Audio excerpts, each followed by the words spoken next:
Welcome to the partnership path in real life. Ever felt the gap between theory and reality? We're here to bridge that. Dive into real stories, real challenges, and real successes from professionals just like you in the partner and channel management world. Each episode is a journey, a lesson from those who've walked the partnership path, faced the challenges, and reaped the rewards. Whether you're a seasoned partner manager or just starting your journey, this is where theory meets practice. Ready to see the real side of partnership? Let's get started. Well, hey, Garrett, welcome to the podcast. It's very nice to meet you, and I'm excited to hear what you've got to say today on the podcast. But before we get there, let's give you a chance to introduce yourself to our listeners. Tell us a little bit about what you do, and most importantly, how long have you been working with partners? Thanks, John. It's great to be here. I'm super honored to be able to share. I work as a partner manager for a company called Infor. I've been working specifically with partners for just about 3 years. I have worked with partners in some other capacities, but as a channel partnership relationship manager for about 3 years. So, Yeah. What was your background prior to working with partners? What were you doing? so I've led sales teams. I carried a Okay. bag for 10 years, and Yeah. then I've led sales teams in a couple capacities. Yep. Yeah, that's great. I always think that some of the best partner kinds of people are people who've carried a bag in the past, who kind of get that side of the business, and then they get here into partners and realize this is a whole nother level of complexity when you're working with partners. I won't say it's harder or easier, but man, there's a different level of complexity in working with partners than doing a direct sales job. Absolutely. Yeah, I always liken Yeah, it to um, leveling up in chess. If you play chess, when you first start yeah, playing chess, there's still all the same moves. But when you're carrying a right. bag, it's like your first couple years playing chess, and as you level up, that's where Yeah, managing partners and partnerships is a whole nother level yeah, of play. yeah. That's a great analogy. I like that. All right. Well, listen. The whole purpose of this particular episode is to get some of your reactions to the episode on partnership alignment, on being able to identify alignment, or maybe more appropriately, identify misalignment, and then trying to get things back in. So let's just start with, when you listen to that episode, what struck you? What are the things that really stood out for you or resonated for you in that episode on alignment? So there were a couple things. First and foremost, that we all need to know that no partnership is ever going to be perfect. I think you said that Yeah, towards the end of the podcast, and yeah, it just hit me as someone who's pretty fresh into this to go, oh, take a deep breath. Okay. Okay, it's not going to be perfect. Let's yeah, keep working on it. Let's get better increasingly at this, incrementally at this. So that was the first right. one. The second piece was just the competitive nature of partners with multiple partnerships, and starting Yeah, to yeah, understand and peel back those layers to know that, hey, their partner managers are going after your partnership, trying to get more mind share, yeah, and we should too. yeah, yeah. So true. The competitive nature of partnering is, I think, something that often gets overlooked, right? Especially for you guys at Infor. I think you've got a lot of partners that are very dedicated and very loyal to you, but that doesn't mean that they're not evaluating other options, right? There's still some options out there that people are looking at. Well, part of what Absolutely. we want to do here is get really pragmatic. So tell me a little bit about how you approach that alignment topic, how you approach sort of figuring out what partnerships are working, or what in a partnership is working and what's not, and what are some pragmatic things you have for us on that? Yeah, so I look at it from a couple of different ways. Obviously, there's the execution piece. But before we even get to that, I look at communication. And Okay. I use a couple measures, right? How often are we communicating? And Yep. who are we communicating with? And what are we communicating about? So those are the three things Yeah. that help me identify alignment within my partnerships is, listen, am I Yeah. talking to the right people? Am I talking to them Yeah. enough? Am I staying in front of them? And are we talking about the right things? And if it's Yeah. filled with fluff and how's the weather, and we're not talking strategy, tactical execution, then Yeah. they're just kind of giving me the Heisman a little bit. Yeah. Yeah. I like that. So give me a little bit more. If I'm listening to this, I hear that and I say, okay, yeah, that makes sense. I like that. Communication is a really good place to start. I got those kind of three key questions for you in the partnerships that you manage. Like, how often do you take a step back to try and evaluate that? Do you document it in any way? Like, what's your process in trying to do that? Question.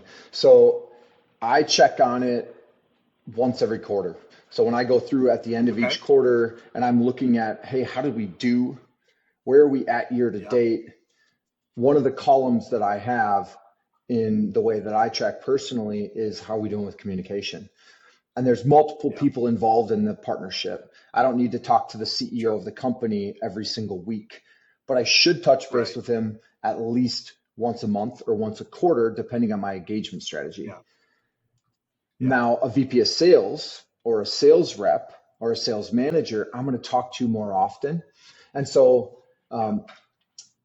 depending on the engagement strategy, if I'm going to maintain, I'm probably going to talk to the sales manager once every couple of weeks. If I'm in a grow and invest, I'm going to talk to them weekly, maybe even multiple Yeah. times a week. And so Yeah. I've put together a little table in Excel, surprise, surprise, to monitor that for myself.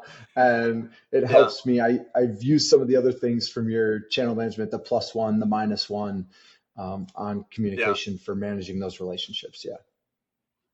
Yeah, that's great. So that's super helpful. And even though we laugh about the putting it in Excel, like it's such an important thing that you figure out your own system, right? What's a That's right. system that I can use to keep myself accountable to checking in on this, right? Alignment's one of those things that it doesn't usually happen overnight, right? It's a slipping, a sliding where things kind of feel a little off but they're okay, and then they're a little more off, and then they're a little off, and then they're way off. But that happens over several months or sometimes even over a year. Having a system like you just described, I think, is super important, is to kind of be able to keep yourself honest of where do things stand. Love that. Um, what else? Any other things that come to mind for you about alignment and keeping your partnerships aligned?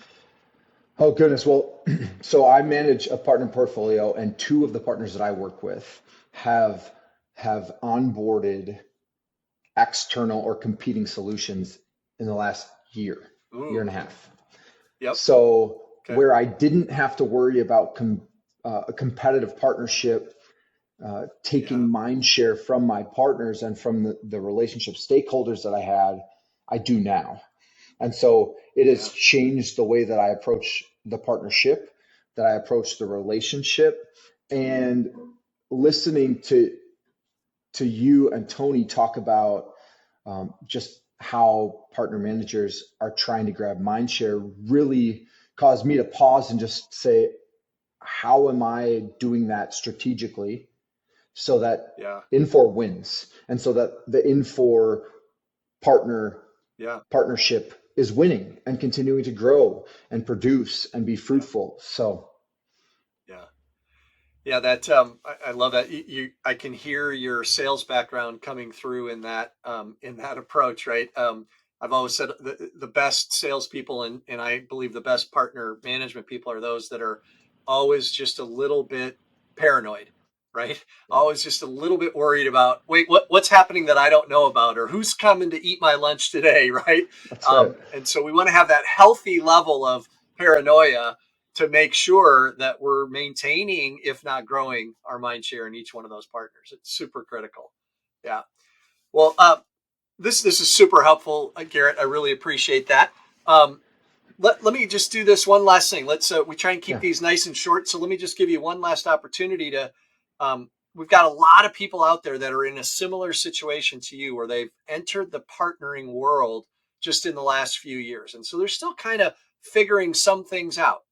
Do you have any advice for those people that might, that you might be 6 months or a year ahead of, that might accelerate their learning, right? Like something that you would say, you know what, here's something I wished I'd known on day one. What would you give them? Okay, so I'd give them three things. Number one, Okay. we talked about earlier, find your system and track the metrics Yeah. that matter to your partnership.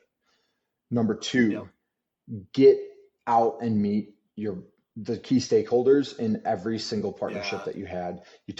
You heard Tony talk about going to see all of the regional sales managers in the Yeah. previous podcast here, and how it was that face-to-face interaction that allowed her to uncover the problem that she needed to solve Right. to get back to alignment. Right. So go see your Yeah. partners and the key stakeholders at your Yep. partners. The third one would be pick up the phone. So often we email or we text, and that's okay. But Yeah. pick up the phone and get some tonality in your communication. Let them hear your passion for the partnership and for what you're doing, and just talk about life. Get to know Yeah. people beyond business if you can. Some people will push back on it, but the more you engage in real human relationship and dialogue, the better this is going to go. Yeah. Wow. That's super, super good, Garrett. Really on point, right? So figure out your system, make sure you're getting some face-to-face time with those partners, and make sure you're being human, right? We're not a system. AI is not going to be able to take over the partner management world, Amen. because that human element just doesn't happen. This is still a people business. So absolutely love that. Super on point. Well, Garrett, hey, thank you so much for taking a little bit of time to be on our show with us today. I appreciate your advice, and wish you the best of luck as you keep it on with partners. And maybe we can have you back on another episode sometime. John, I really appreciate it. I'd be open to that. Absolutely. This was super fun. So thank you for everything you do for the partner community and for partner managers everywhere. Thanks a lot, Garrett. All right, we'll talk soon. All right. Thank you for joining us on the partnership path in real life today. Remember, the real world tests theories and creates leaders. Don't stop here. Subscribe, learn, and grow with us. Let's make every experience count. Until our next real life story.